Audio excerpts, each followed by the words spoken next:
comentar com você nesse vídeo sobre o empate do Brasil contra a Venezuela.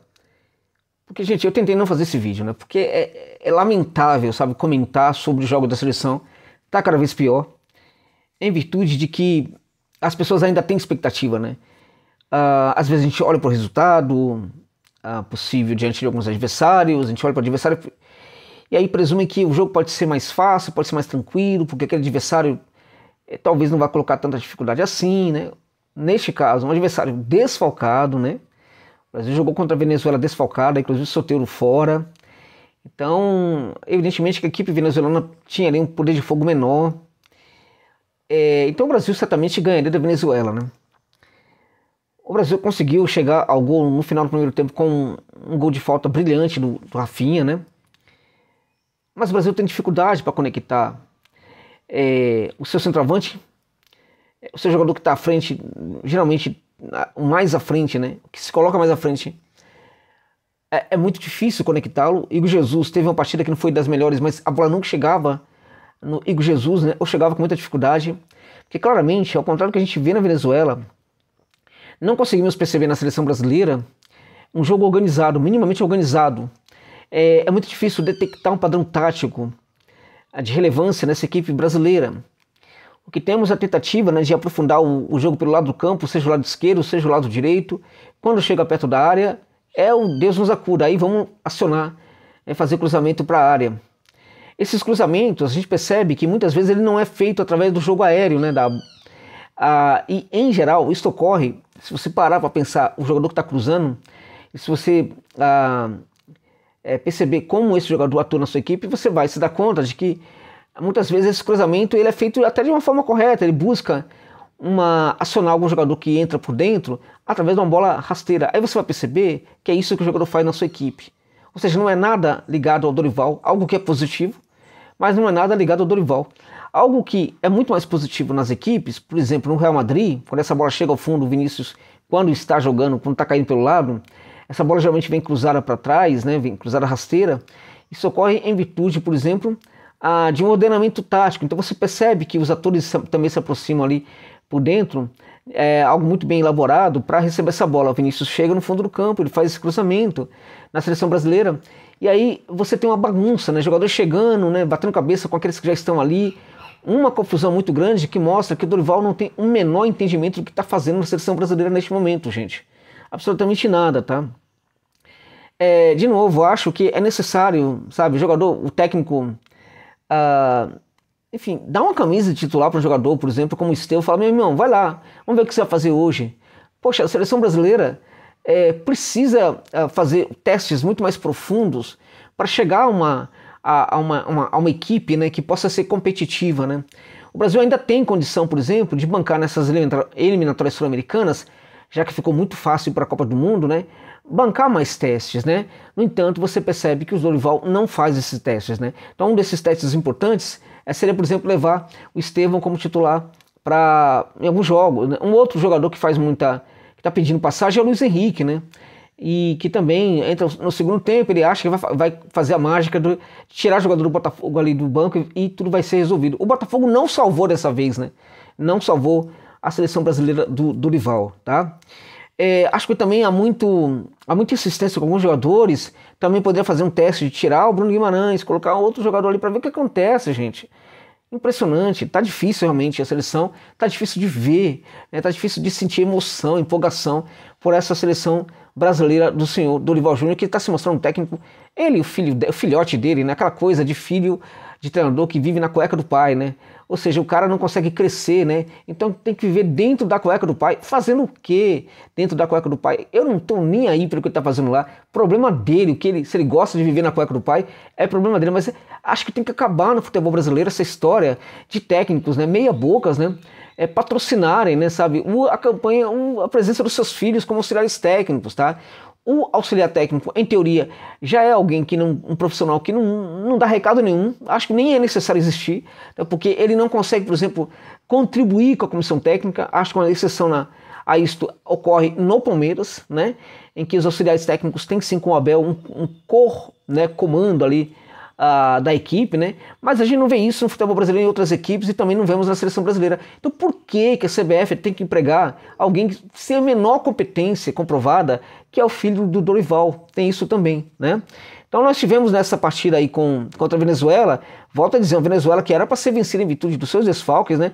O Brasil teve uma posse de bola muito maior, mas não sabia o que fazer com ela, gente. De novo, né? Posse por circunstância e não posse de bola por ideia, né? Então nós tivemos ali, portanto, para vocês terem ideia, 67% de posse de bola para a seleção brasileira, enquanto a Venezuela com 33% de posse de bola, né, finalizou o mesmo número de vezes que o Brasil e teve um número de finalizações corretas, ou seja, em direção ao arco, superior ao do Brasil. Foram 12 finalizações contra 13 do Brasil, 5 finalizações certas contra apenas 3 do Brasil. Aí você percebe, né, com a exceção ali de uma possível agressão, que não ficou muito claro, do jogador Gonçalves no final, né, que redundou no vermelho, tirando essa questão aí, você percebe que mesmo em termos de cartões amarelos, a Venezuela teve ali muito mais vontade, muito mais disposição, porque os seus jogadores foram com uma pressão maior para o jogo, foram realmente para a dividida, para tentar ganhar a bola, havia muito mais garra, mais disposição nos jogadores da Vinotinto em relação aos jogadores da Canarinho. Então você teve ali mais jogadores da Venezuela recebendo cartões amarelos, o dobro, né, de cartões em relação à seleção brasileira, 4 no lugar de 2 ali do Brasil, né. Tivemos também a seleção venezuelana mais faltosa, né? Ou seja, em tudo a seleção venezuelana combateu muito mais do que a seleção brasileira, né? E claramente que a gente percebe que o técnico não manda nada, né? Não tem a menor autoridade, ele simplesmente coloca jogadores em campo e a seleção costuma obter resultado com o Dorival quando os jogadores conseguem fazer algum tipo de diferença. Não é em virtude da contribuição tática do técnico, é em virtude das individualidades. Só que isso tem um limite, gente, tá? Porque o Brasil, volto a lembrar, está enfrentando neste momento adversários que, a despeito de ter evoluído muito o futebol da Venezuela, por exemplo, são adversários muito aquém da qualidade que outras seleções apresentam na Copa do Mundo, né? Então as grandes seleções europeias não fazem parte das eliminatórias sul-americanas, né? Então,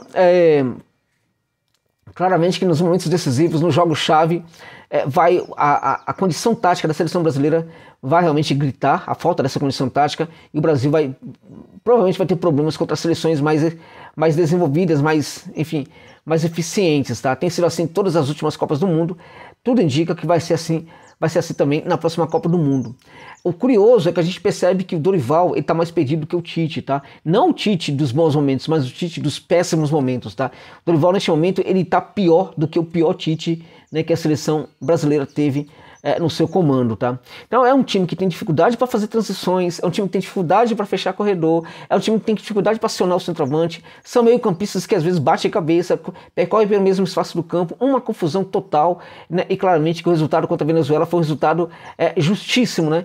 Acho que mais justo até poderia ser uma derrota da seleção, para ver se a gente acorda de vez, né? Tá feio, o negócio tá complicado, qualquer um agora que se destaca pode ser chamado também para a seleção brasileira.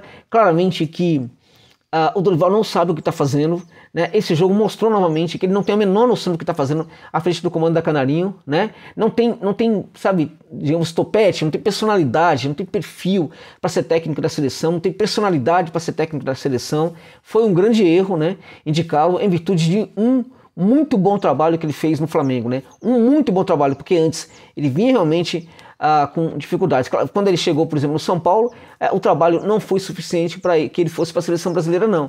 Ele ainda foi para a seleção em virtude do trabalho que ele fez no Flamengo. A avaliação foi de curto tempo, de curto período, né?